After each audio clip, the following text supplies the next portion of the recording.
Anyway, thank you. And Wesley, I know you have an exciting activity planned for us, so I'll let you take it away. Okay, here we go. Can you all see the screen that says constructive AI assistance? Okay, cool. So everyone, as a public speaking professor, I've gotten really comfortable with awkward environments. So I really wanted to dive into this AI environment to see how it can improve student success rates. So teachers who integrate AI in the classroom are asking the question, how can I revolutionize my teaching to develop students' critical thinking skills through the use of AI? And so to answer this question, a lot of teachers, including myself, were showing students how to make effective prompts to retrieve helpful feedback to improve their writing and communication. So three bullet points I want to touch on. So, I get it. Like for some teachers, it wasn't providing a lot of value. So as someone who was once a prompt technique skeptic, I'm noticing that people are getting more sophisticated now with ChatGPT, even the general public.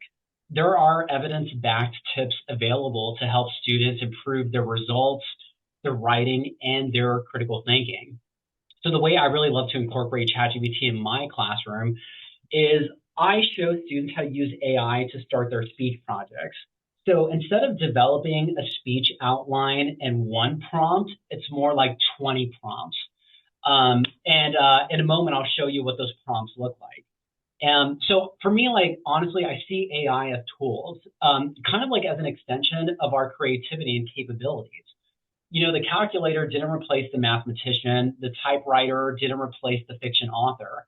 All of these new technologies did change how we do our work.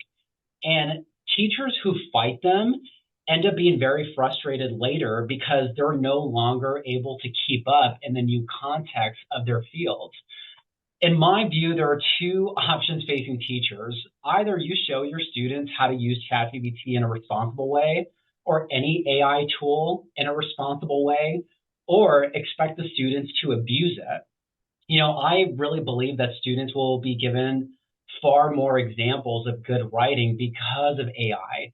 And that will likely make them more capable of producing their own writing. At this point, AI is going to be used by students, and I'm a huge fan of the potential upsides of AI.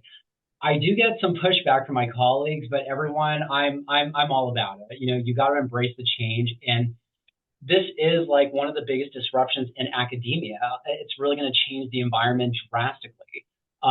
So this is how I wanted to frame the conversation to really share a little bit of my insights and beliefs regarding AI. So now let me go ahead and share with you one of the first low stakes AI assignments that I do for my public speaking class. So let me switch over. Everyone, can you see the brainstorming with ChatGPT? Can you see that? Okay, cool. All right. This one's interesting. So this is one of the first AI collaborative assignments that students do in my class. This is like around week 2, week 3. So I'm sorry, this is like week 4, my bad. I incorporate a lot of low stakes assignments where students apply prompt engineering skills. So with these type of assignments, students learn how to interact with ChatGPT and use AI responsibly. And really quick, before I dive into this assignment, everyone, prompting is going to provide the biggest benefit to students. Prompting is where you're going to see the biggest advantage if you're trying to improve student engagement. Prompting is like it's a fancy way of saying formulating a question. That's what prompting is. So the first time I started playing around with ChatGPT, I'm like, oh wow, one of the first benefits I got from it was really helping me with writer's block. It can be a personalized tutor. It offers personalized interactions. These are the quickest wins that you're going to get in your classroom, which is something I'm already noticing in my own classes. Okay, so everyone, right off the bat, the purpose of this assignment, so they're going to use ChatGPT to brainstorm ideas for their upcoming informative presentation. So one of the first things I tell them is like, you're going to choose a topic that sparks your interest. This can be anything like cars, social media, politics. It can be anything they're passionate about or just find interesting. And then prompt number one, they're going to ask ChatGPT, literally the first thing they ask ChatGPT, help me brainstorm engaging topics related to fill in the blank. So in the beginning, I'm giving them preloaded prompts to work with, but then as they get further down into their conversation, they're going to have to start building their own prompts. So I just want to kind of like get the ball rolling because sometimes students just don't know what to ask it. And then so everyone, when we get to prompt number two, the second thing I want them to ask ChatGPT in their dialogue with the AI, analyze the strengths and weaknesses of each topic. So I really like this prompt because this allows them to evaluate the feasibility and potential effectiveness of each topic, which is something like a writing tutor would do with a student or even a professor or even a friend. Again, it offers personalized interactions. And then prompt number three, what are some unique angles I could explore with the topic? And they choose any topic that they got from the list that was generated from prompt one or prompt number two. I like prompt number three because this really allows them to identify unique perspectives that could make their speech just stand out that much more. Now, prompts four and five, this requires a little bit of critical thinking. It's just a little bit. So these two prompts, everyone, I want them to create, I want them to see, I want to see how they continue the conversation, but I give them constraints. So for prompts four and five, students might explore the potential impact of the topic that they chose. They might consider, different types of audiences or just identify interesting resources for further research.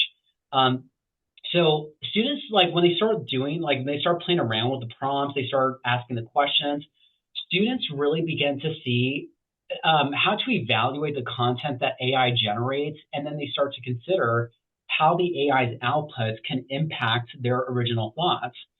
And then afterwards, this is one of the final things they do. Again, this is a low stakes assignment, so this is like worth like 10 points. The last step that they have to do, they have to download their entire conversation history as a PDF. And then I get students to submit the prompts with their assignments. This is how I make my assignments more engaging. This is how I help students become better creators and supercharge them with awesome tools. Everyone, I lied. There's actually one last step to this. So now we're at part two, the reflection. Tim, I'm all about reflections. I love that you mentioned that part during your portion of this talk.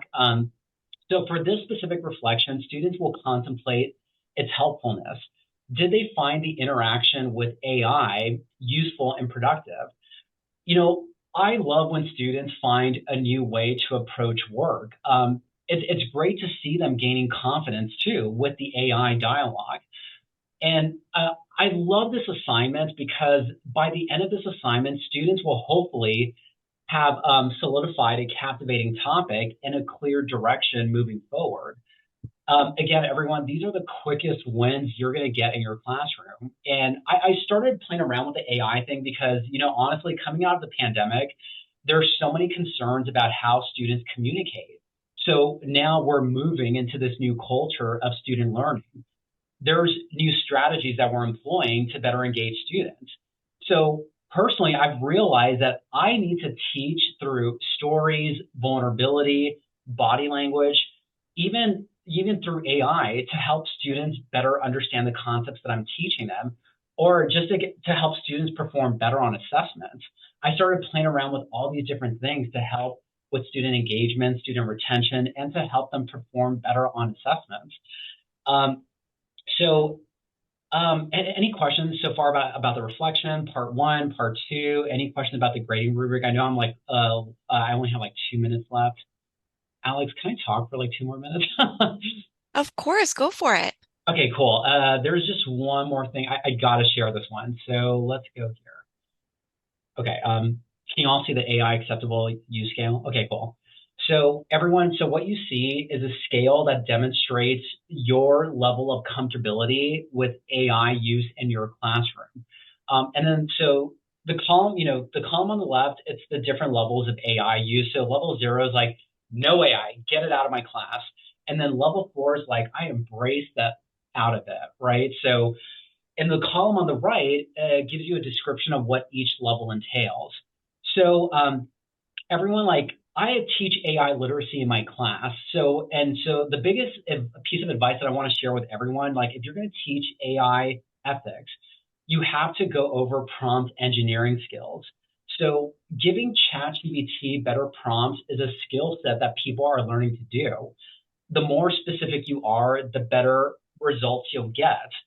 So in my class, I encourage students to provide detailed prompts, with um, several layers, organization, and nuanced questions to help, produce unique outputs. So this is forcing my students to not take the easy way out where they've only fed it one prompt and they haven't done enough personalizing to it. They haven't done enough critical thinking. And again, like when calculators first came to the scene, math equations became more challenging.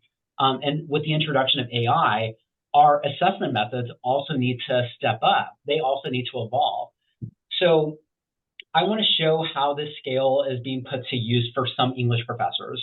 So for a lot of English professors, they've changed because of like the introduction of AI, they've changed all of their take home assessments to in class assessments.